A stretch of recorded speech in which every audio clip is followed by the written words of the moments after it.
എല്ലാ പ്രേക്ഷകർക്കും ലാലേട്ടൻ അപ്ഡേറ്റ്സിന്റെ പുതിയൊരു വീഡിയോയിലേക്ക് സ്വാഗതം. എമ്പുരാൻ ട്രെയിലർ സെൻസറിംഗ് പൂർത്തിയായിരിക്കുകയാണ്. ആ ഒരു അപ്ഡേറ്റിലേക്ക് പോകുന്നതിന് മുമ്പ് നമ്മുടെ ചാനൽ ഇതുവരെ സബ്സ്ക്രൈബ് ചെയ്തിട്ടില്ലെങ്കിൽ ചാനൽ ഒന്ന് സബ്സ്ക്രൈബ് ചെയ്ത് സപ്പോർട്ട് ചെയ്യുക. പ്രേക്ഷക സപ്പോർട്ട് ഉണ്ടെങ്കിൽ നമ്മുടെ ചാനൽ ഉടൻ തന്നെ 10,000 സബ്സ്ക്രൈബേഴ്സ് തികയുന്നതായിരിക്കും. മലയാള സിനിമാ പ്രേമികൾ ഏറ്റവും അധികം കാത്തിരിക്കുന്ന ചിത്രങ്ങളിലൊന്നാണ് എമ്പുരാൻ. ലൂസിഫറിന്റെ 2ാം ഭാഗം എന്നത് തന്നെയാണ് എമ്പുരാന്റെ ഏറ്റവും വലിയ ആകർഷണം.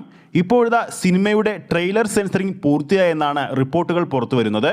3 മിനിറ്റും 51 സെക്കൻഡുമാണ് ചിത്രത്തിന്റെ ട്രെയിലർ ദൈർഘ്യം. കഴിഞ്ഞ ദിവസം ചിത്രത്തിന്റെ സെൻസറിംഗും പൂർത്തിയായിരുന്നു. U/A സർട്ടിഫിക്കറ്റാണ് ചിത്രത്തിന് ലഭിച്ചത്.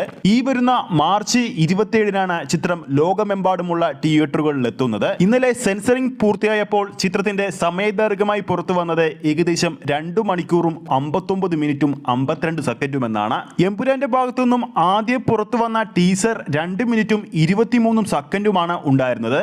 ടീസർ തന്നെ വേറെ ലെവൽ ഐറ്റമാണ് പ്രേക്ഷകരുടെ മുമ്പിൽ എത്തിച്ചത്. ഇനിയിപ്പോൾ വരാൻ പോകുന്നത് 3 മിനിറ്റും 51 സെക്കൻഡുമുള്ള സമയദൈർഘ്യം വളരെ കൂടുതലുള്ള ഒരു ട്രെയിലറാണ് പുറത്തു വരാൻ പോകുന്നത്. പ്രേക്ഷകർക്കിടയിലും ലാലേട്ടൻ ആരാധകർക്കിടയിലും ഇന്ന് വന്ന ഈ ഒരു അപ്ഡേറ്റ് സന്തോഷവും അല്പം ടെൻഷനുമാണ് നൽകിയിരിക്കുന്നത്. കാരണം ഇത്രയും വലിയ ദൈർഘ്യമുള്ള ഒരു ട്രെയിലർ പുറത്തു വരുമ്പോൾ സിനിമയിലെ പ്രധാന ഭാഗങ്ങൾ അല്ലെങ്കിൽ സിനിമയുടെ കഥ ഇത്തരത്തിലാകുമെന്ന ഒരു പ്രതീക്ഷ ട്രെയിലറിലൂടെ പ്രേക്ഷകർക്കിടയിൽ എത്തിച്ചേർന്ന് കഴിഞ്ഞാൽ അത് എമ്പുരാൻ എന്ന വൻപൻ സിനിമക്ക് ഒരു തിരിച്ചടിയാകുമോ എന്നൊരു ദുഃഖം ആരാധകർക്കിടയിലും സിനിമാ പ്രേമികൾക്കിടയിലും ഉണ്ട്. അപ്പോൾ ഈ ഒരു കാര്യത്തെക്കുറിച്ച് ഈ വീഡിയോ കാണുന്ന പ്രേക്ഷകരുടെ അഭിപ്രായം എന്താണെന്ന് താഴെ കമന്റ് ചെയ്യാവുന്നതാണ്.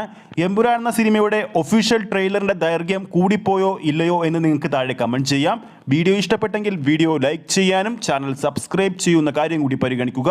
ഫേസ്ബുക്ക് പേജിലൂടെയാണ് ഈ ഒരു വീഡിയോ കാണുന്നതെങ്കിൽ ഫേസ്ബുക്ക് പേജ് ഫോളോ ചെയ്യുക. അടുത്തൊരു സിനിമ അപ്ഡേറ്റുമായി നമുക്ക് വീണ്ടും കാണാം.